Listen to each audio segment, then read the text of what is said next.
함께 귀한 시간 될 수 있기를 바랍니다. 오늘 주신 하나님 말씀 민수기 14장 우리 같이 보겠습니다. 민수기 14장 1절에서 10절까지 말씀.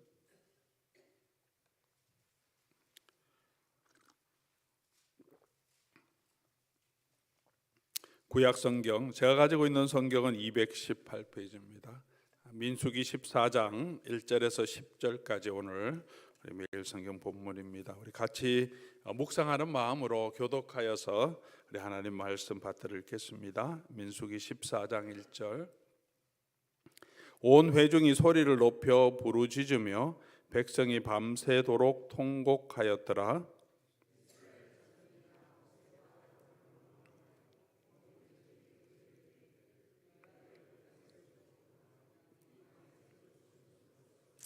어찌하여 여호와가 우리를 그 땅으로 인도하여 칼에 쓰러지게 하려 하는가? 우리 처자가 사로잡히리니 애굽으로 돌아가는 것이 낫지 아니하랴.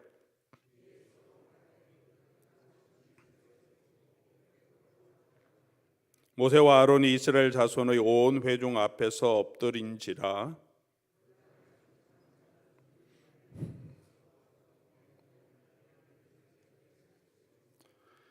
이스라엘 자손의 온 회중에게 말하여 이르되 우리가 두루 다니며 정탐한 땅은 심히 아름다운 땅이라.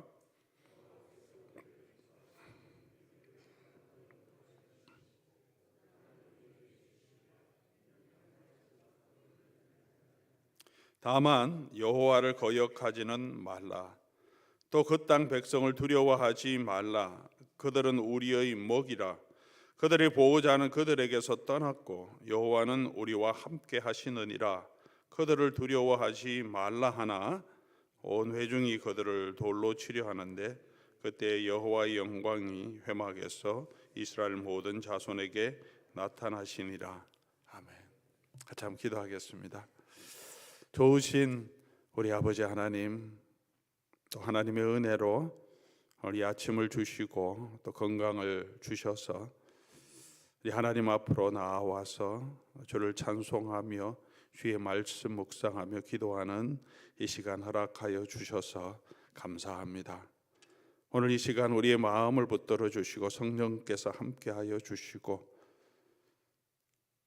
하나님이 우리에게 하시는 그 은혜의 말씀을 듣고 깨닫게 하시고 또 실천하여 이 말씀에 약속된 그 축복을 누리게 하여 주시옵소서. 오늘도 우리 아버지 하나님만이 이 말씀을 통해서 나타나게 하시고 그 하나님의 은혜와 주의 영광을 바라보는 주의 백성들에게 하나님의 한없는 은혜가 함께하여 주시옵소서. 우리 주 예수 그리스도의 이름으로 기도드립니다. 아멘. 저희가 이제 민수기를 묵상합니다. 민수기는 우리 이스라엘 백성들의 광야의 여정, 그렇게 광야에서라는 타이틀을 가지고 있습니다. 민수기 이렇게 이름을 한 것이 조금 적절한 이름은 아닌 것 같아요. 광야의 여정, 광야에서 이렇게 표현하면 더 좋았겠다 하는 생각이고 그 내용이죠. 그러나 이 광야의 여정은 아름다운 여정이라기보다는 불순종 그런 과정이죠.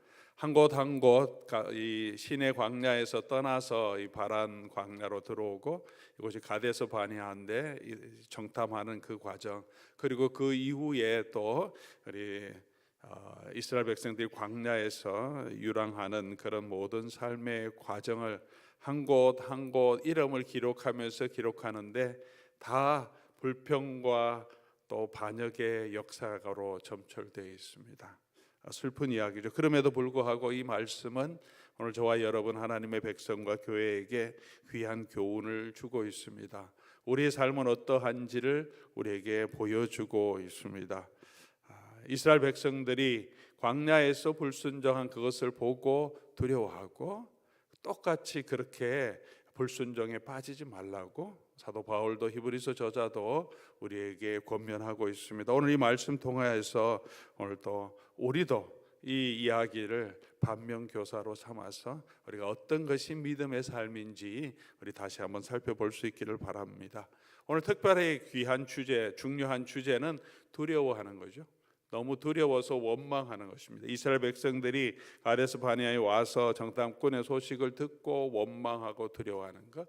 여호수아와 갈렙은 동일한 것을 보았지만 어떻게 하면 두려워하지 말라. 두려워하지 말라. 우리는 할 수 있다. 저들은 우리 밥이라고 하는 거. 이스라엘 모든 백성들은 안 된다. 우리는 이제 죽었다.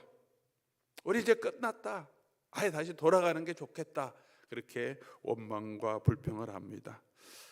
먼저 이 두 가지를 비교하기 전에 우리가 두 가지 사실을 인정할 필요가 있습니다. 첫 번째는 하나님의 말씀하신 하나님의 말씀은 참되다는 거죠.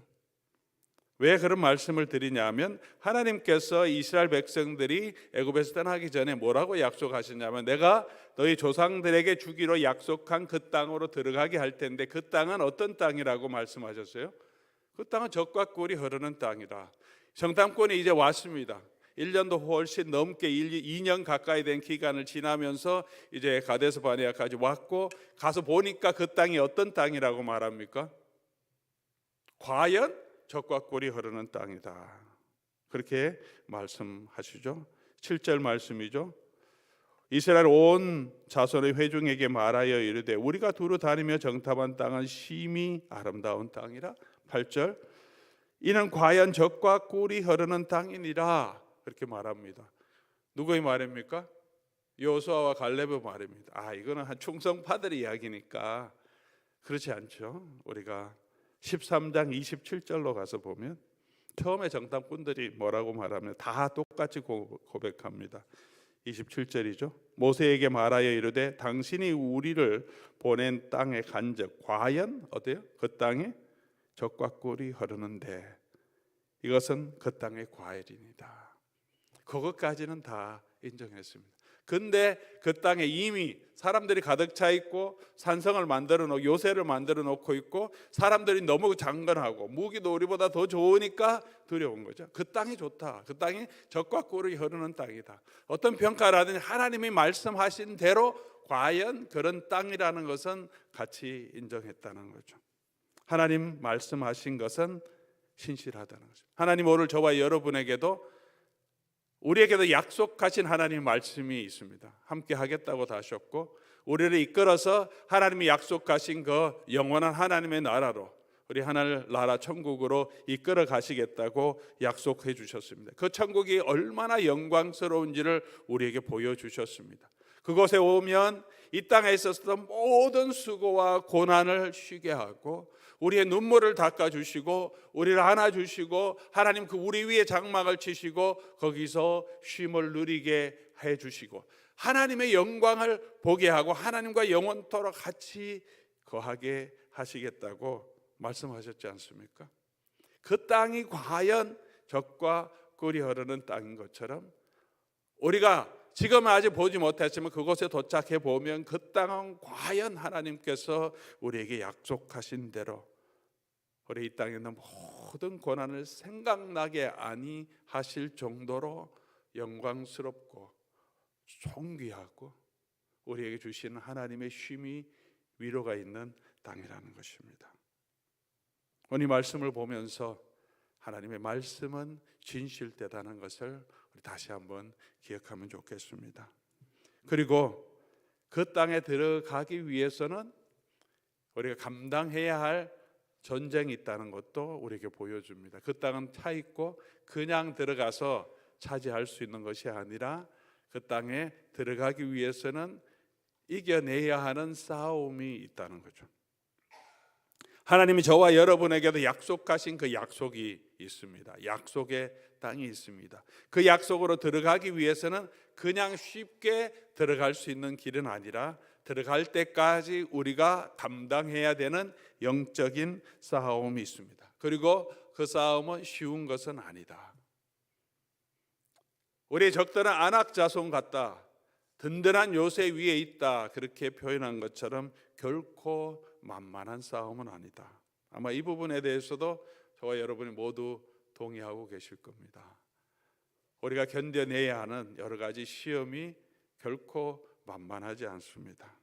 뭐 조금 잘하려고 좀 마음의 은혜를 가지고 하려고 하면 또 인생의 어려움 때문에 우리의 믿음을 마구 흔들어 놓습니다. 하나님에 대한 소망도 마구 흔들어 놓습니다. 우리를 유혹하는 유혹도 있습니다. 일이 잘 되면, 사업이 잘 되고 모든 것이 안정되면 내가 가진 것에 만족하면서 또 우리를 나태하게 만들고, 하나님의 나라를 바라보는 그 마음에서 이 땅에 내가 가진 것을 붙들고 안주하며 그것을 좋아하는 마음에 빠지기도 합니다.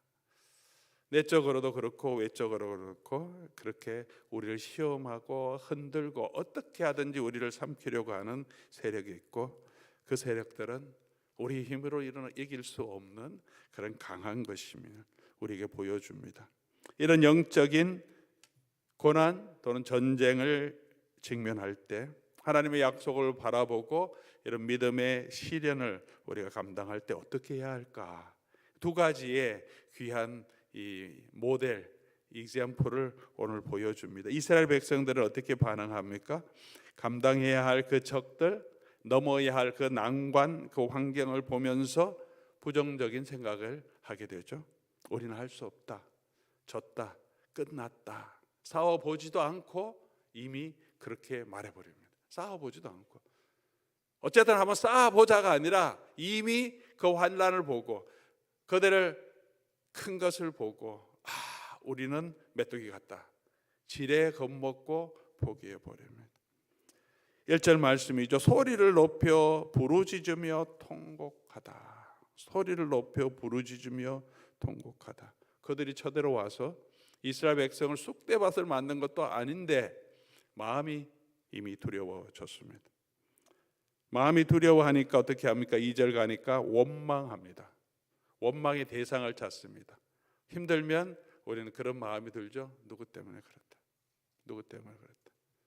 모세와 아론 때문에 그냥 가만히 애굽에 살게 하면 좋았을 것을 왜 우리를 이곳으로 끌어들여서 이 고생을 하고 1년 넘게 2년 가까이 되도록 이 광야를 걷고 결국은 여기서 죽게 만드느냐? 죽게 만들려고 하는 것이 아니고 하나님 그 땅을 주시고 승리를 주시겠다고 다 계획하고 있는데 두려워서 죽게 만든다고 생각하고 낙심해버리고 원망한다는 거죠. 아직 일어나지 않은 일인데, 싸워봤는데 안 되는 것도 아닌데 우리는 이미 마음으로 이미 실패해버린 거죠. 그러면서 원망의 말을 합니다. 죽었으면 좋겠다, 죽었으면 좋겠다, 끝났다, 안 된다고, 뭐 해도 안 된다고, 뭐 사람이 원래 그런 거니까 믿음으로 가도 또 넘어질 거라고, 또 실패할 것이라고, 안 된다고 자꾸 말합니다. 그러니 하나님의 선하심을 의심하죠. 하나님 우리를 죽이려고, 3절 죽이려고 이것으로 꺾어왔다. 이때까지 하나님을 경험했어도 불구하고 지금 당하는 고난이 너무 크고 두려움이 마음속에 들어오니까 하나님에 대한 그 선하심이 의심이 됩니다. 하나님 우리를 죽이려고 하시나? 그게 들어가면 맨 마지막에 어떻게 됩니까? 반역하죠. 돌아가자. 하나님 버리고 다른 지도자를 세우고 돌아가자. 마음이 낙심하는 단계를 차례대로 이렇게 우리에게 보여주고 있습니다. 이 정도 마음이 들면 결국은 그렇게 하나님 앞에서 우리가 하나님을 배반하죠. 믿음을 배반하게 된다는 것입니다. 이스라엘의 모습은 아담의 모습을 연상시키지 않습니까? 하나님이 어떤 놀라운 은혜로 아담과 하와를 창조하셨습니까? 하나님의 형상으로 모든 피조물을 다스리는 그런 위임까지 주었습니다. 그들을 에덴에 두시고 아름다운 모든 실과를 먹게 해주셨습니다. 그런 복을 주셨는데 하나님이 금하신 것을 탐합니다. 불만족하는 거죠. 하나님의 선하심을 의심하고 결국은 하나님을 거역합니다. 그리고는 남을 비난하죠. 하나님이 주신 이 여자 때문에, 이 여자가 주어서 내가 먹었다, 그렇게 원망합니다. 남을 비난합니다. 이런 사람은 그 땅에 들어가지 못한다라고 말하고 있습니다. 하나님을 배신하는 자들은 들어가지 못합니다. 이제 곧 우리가 내일 그다음에 월요일 본문에 묵상하겠지만 20세 이상 되는 모든 사람들은 그 광야에서 죽임을 당하고 오직 여호수아와 갈렙만 그 땅으로 들어가게 될 것이다. 그럼 누가 이 땅으로 들어가느냐? 오늘 말씀은 두 사람의 신실한 하나님의 일꾼을 보여줍니다. 이들이 이렇게 담대할 수 있었던 것은 무엇입니까? 문제를 바라보지 않고 안악자손을 봤지만 그것보다도 더 크신 하나님을 바라보았습니다. 하나님께 소망을 두었습니다. 성경 전체가 우리에게 보여주는 아주 중요한 진리죠. 성경 어느 곳을 보아도 우리로 하여금 문제와 환경을 보는 것이 아니라 그 위에 계시고 이 모든 만물을 창조하신 하나님을 보라는. 성경 첫 번째 가장 먼저 무엇으로 시작합니까? 태초에 하나님이 천지를 창조하셨다. 하나님이 이 땅의 모든 것을 창조하신 창조주시다. 그 하나님이 너희와 함께 하시고 그 하나님이 역사를 주관하시고 그 하나님이 모든 역사를 완성시킬 거다. 지금은 우리에게 고난이 있고 어려움이 있고 환란이 있고 유혹도 있고 악한 자들의 우리의 공격도 있지만 하나님 반드시 이 모든 것을 완성하시고 영원한 하나님의 나라 새로운 땅 새 하늘을 만들어 가실 거다. 이 하나님의 주권을 믿으라. 그래서 성경이 우리에게 보여주는 역사관이에요. 계속 어느 곳을 보든지 그 역사관 안에 그 창조관 안에서 성경은 우리에게 말해주고 있습니다. 우리가 어떤 삶에 있든지 이 하나님을 바라보라는 거죠. 이 세상에 어떤 것도 이 창조주 하나님을 대항할 수 있는 것이 누가 있겠습니까? 하나님이 우리와 함께 하신다는 것. 그래서 8절 이렇게 말하죠. 여호와께서 우리를 기뻐하시면 여호수아와 갈렙에게 중요한 것은 원수가 얼마나 크냐, 그들의 산성이 얼마나 견고하냐. 고고학적인 발굴을 보면 여리고성도 이 삼중겹인가요? 엄청난 이 두께의 그 성벽이 있었다, 그렇게 말합니다. 그것이 중요한 것이 아니라 가장 중요한 게 뭐냐? 여호와께서 우리를 기뻐하시면, 여호와께서 우리와 함께 하시면, 이게 가장 중요한 것을 이들은 붙들었습니다. 우리의 삶은 우리의 손에 있지 않고 대적들의 강함에 있지 않고 여호와의 손에 있다는 거죠. 여호와께서 우리를 붙들어 주시면 이기는 거고, 여호와께서 우리를 버리시면 이길 수 없죠. 상대가 아무리 약하더라도, 아이성과 같이 작은 성이라도 여호와께서 함께 하지 않으면 못 이기는 거예요. 여리고성 같이 강한 성이라도 여호와께서 함께 하시면 소리 지르는 그 소리에 이 성이 무너지고 그들이 간담을 높게 하신다. 여호수아와 갈렙의 고백입니다. 여호와께서 기뻐하시면. 사랑하는 교회 여러분, 오늘 우리의 마음은 어떻습니까? 우리의 마음을 살펴보면 우리는 여호와께서 기뻐하시면 이것을 붙드는 것이 아니라 내가 기뻐하면, 내가 좋아하는 것, 내가 기뻐하면 그거 붙들려고 하고, 내가 마음에 안 들면 뭐 여호와께서 하라고 하든 그렇지 않든 그냥 내가 원하는 대로 하는 것. 그렇게 가면 모든 삶이 다 두려워집니다. 내가 중심이 되면 내가 할 수 있는 것이 얼마나 많이 있습니까? 별로 없습니다. 우리가 내 기뻐하는 것이 중심이 되면 그러면 두려울 수밖에 없습니다. 문제가 있으면 낙심할 수밖에 없습니다. 그러나 여호와께서 기뻐하시면, 여호와를 붙들고 있으면 나와 상관없죠. 여호와께서 함께 하신다고 여호와를 바라보기 때문에 우리에게는 어떤 일이 있어도 힘을 얻을 수 있고 담대함을 가질 수 있고 우리가 가는 길에 대한 확신을 가질 수 있습니다. 이거는 여호와께서 기뻐하시는 길이기 때문에 우리는 확신을 가지고 그 걸음을 걸어갈 수 있는데, 내가 기뻐하는 것으로 가기 시작하면 확신이 없어요. 어려움이 있으면 낙심하게 되고 우리 자신을 바라보게 되기 때문에 그렇습니다. 10명의 정탐꾼들은 보니까 좋았는데 자기 중심이었죠. 여호와께서 기뻐하시는 건 아니나 자기를 보라보니까 자기는 메뚜기 같은 거죠. 너무 좋은데 못 들어가게 하니까 실망의 폭이 훨씬 큰 거죠. 사랑하는 교회 여러분, 우리가 항상 여호와께서 기뻐하시면, 이것이 우리의 삶의 중심이 될 수 있기를 바랍니다. 두 번째로 이들의 삶의 목적은 여호와를 거역하지 않는 것입니다. 긍정적으로 표현하면 하나님 말씀대로 순종하는 것이었습니다. 9절 말씀, 다만 여호와를 거역하지 말자. 우리에게 중요한 건 뭐냐? 하나님 말씀대로 하는 거다.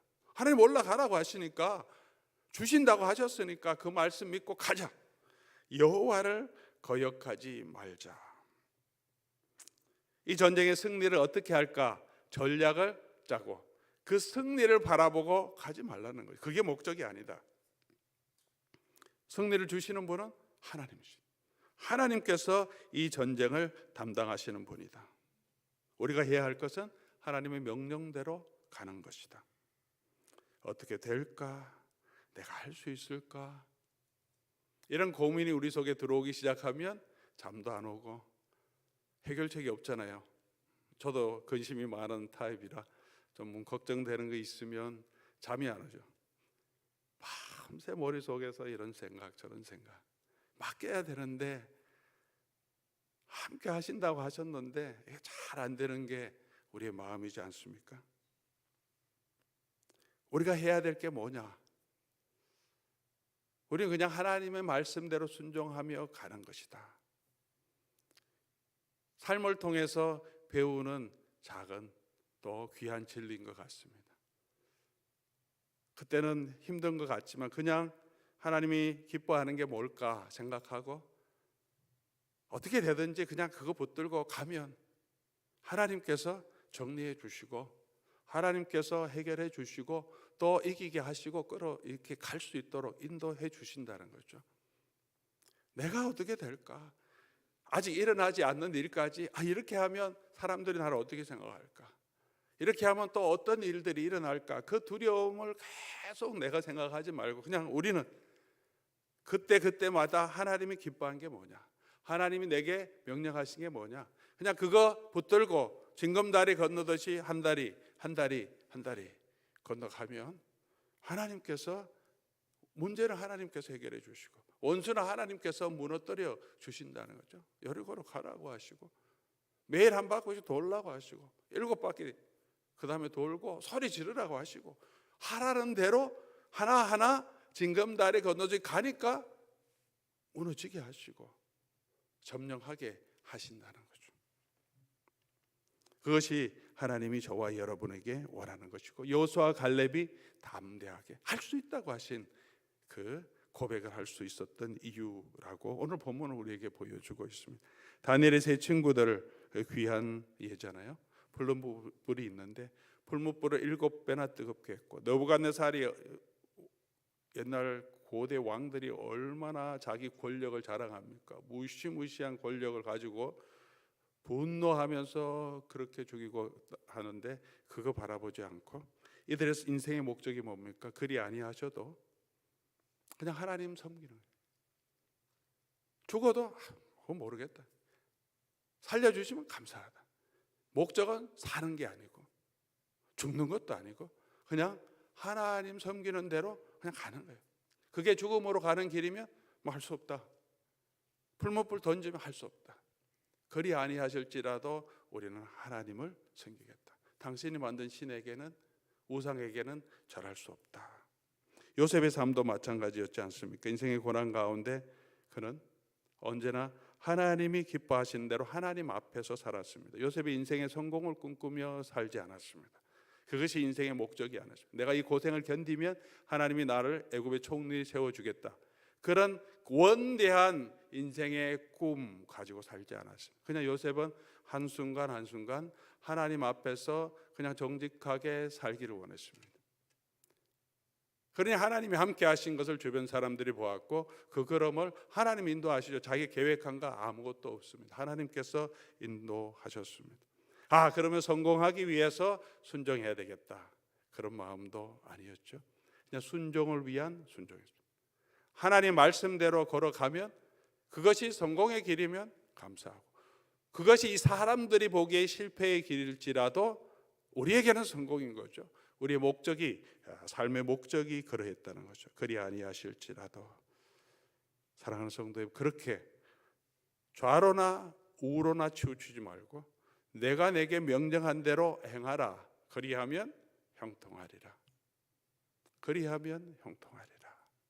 하나님이 여호수아에게 주신 말씀이죠. 여호수아는 그런 마음으로, 갈렙은 그런 마음으로 살았습니다. 이런 사람들이 하나님께서 하나님의 약속의 땅으로 이끌어 가게 하십니다. 그리고 두려워하지 않겠다고 말합니다. 우리는 이길 수 있다고 말합니다. 하나님이 우리 편이 되시기 때문에 자기 능력이 아니라 그렇게 하나님을 바라보고 하나님이 기뻐하시는 걸 바라보고 하나님의 뜻을 서서히, 그러면 공식이죠. 그러면 하나님 우리와 함께 하실 것이고, 그럼 반드시 승리하는 거죠. 하나님 우리 편이면 대적이 어떤 사람이 상관없죠. 다윗의 자세가 아닙니까? 골리앗을 보고 모든 이스라엘 백성 사울 왕까지 두려워서 바위 뒤에 숨어서 떨고 있는데 만군의 여호와가 나와 함께 하시면 저거 아무것도 아니죠. 만군의 여호와가 함께 하는데 나와 비교해서는 비교할 수 없을 정도로 강대한 장수라도 만군의 여호와가 내가 함께하는 그의 이름으로 나는 너한테 간다. 골리앗을 보는 것이 아니라 그 뒤에 골리앗을 한 방에 넘어뜨릴 수 있는 만군의 여호와를 바라보니까 담대할 수 있었습니다. 사랑하는 우리 교우 여러분, 그렇게 두려워하지 말고 우리 만군의 여호와 하나님, 우리와 함께 하시는 그 주님을 바라보고 걸어갈 수 있기를 바랍니다. 그렇게 하기 위해서, 그런 담대함을 가지기 위해서는 우리 어떻게 하면 여호와께서 기뻐하시면, 그리고 여호와께서 명령하신 그것을 내가 순종해 갈 때 그 하나님이 우리와 함께 하시는, 그럴 때 우리 속에 담대함이 생깁니다.